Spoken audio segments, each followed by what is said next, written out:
Après avoir fait le ménage dans notre maison, voiture, bureau, nous devons vérifier à la lumière d'une bougie l'absence de chametz, c'est-à-dire tout aliment fait à partir de blé, d'orge, d'avoine, d'épeautre ou de seigle et ayant fermenté.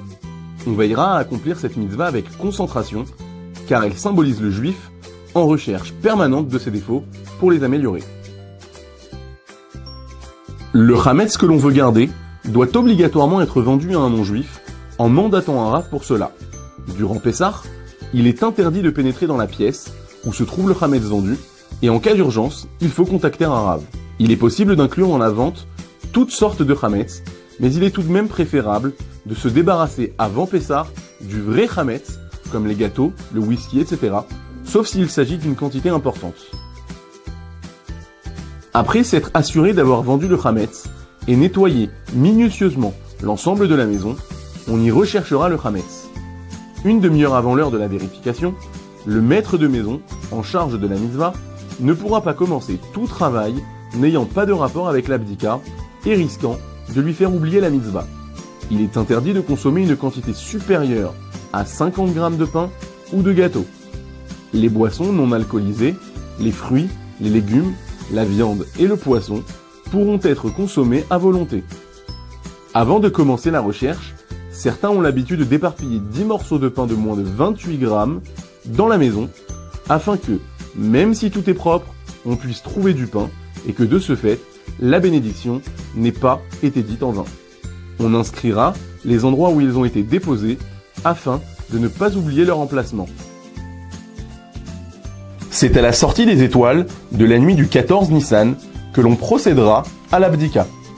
Si l'on n'a pas encore prié à Arvit et que le moment de la sortie des étoiles est arrivé, on commencera par prier à Arvit, puis on procédera à la vérification du chametz.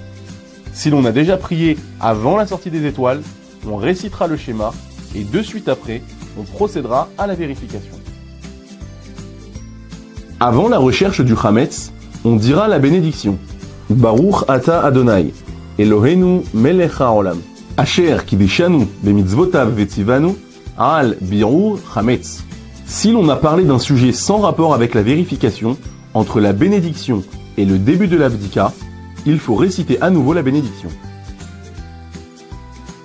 Le maître de maison passe dans tous les coins de la maison, sous les armoires, les fauteuils, réfrigérateurs, meubles de cuisine, balcons, et cherche un éventuel chametz qui n'a pas été repéré durant le nettoyage. Il tiendra en main une bougie, composée d'une seule mèche, mais le cas échéant, il est possible d'utiliser une lampe électrique. Il n'est pas obligatoire d'éteindre la lumière de la maison. Lorsqu'il y a des petits-enfants à la maison, on doublera d'attention pour les lits, les cartables et surtout les poches de tous les habits ainsi que les ourlets. Les 10 morceaux de pain trouvés seront placés hors de portée des enfants afin d'être brûlés le lendemain matin. À la fin de l'abdika, il faut annuler le chametz, c'est-à-dire se le désapproprier de peur qu'il n'en soit resté et qu'on ne l'ait pas vu. Il est interdit de parler avant d'avoir récité le bitoul, l'annulation. La phrase à réciter est Kol chamira deika birshuti de la chazite ou de la biarte livtil veleve ke'afra de ar'a. Si l'on ne comprend pas cette phrase, récitée en araméen, on la récitera dans sa langue maternelle. Tout le vin et chametz qui se trouve en ma possession, que je n'ai pas vu ou que je n'ai pas détruit, qu'il soit annulé et considéré comme la poussière de la terre. Il est interdit de consommer du chametz dès le 14 Nissan au matin, dès que l'heure limite est arrivée. Il faudra s'en débarrasser en le brûlant avant l'heure limite également. Ces deux horaires figurent dans tous les calendriers. Après avoir brûlé le chametz, il est obligatoire de réciter l'annulation. Kol chamira deika birshuti de chazite ou de la chazite de biarte ou de la biarte livtil veleve ke'afra de ar'a. Tout le vin, tout chametz ou toute pâte levée qui se trouve en ma possession, que j'ai vu ou que je n'ai pas vu, que j'ai détruit ou que je n'ai pas détruit, qu'il soit annulé et considéré comme la poussière de la terre.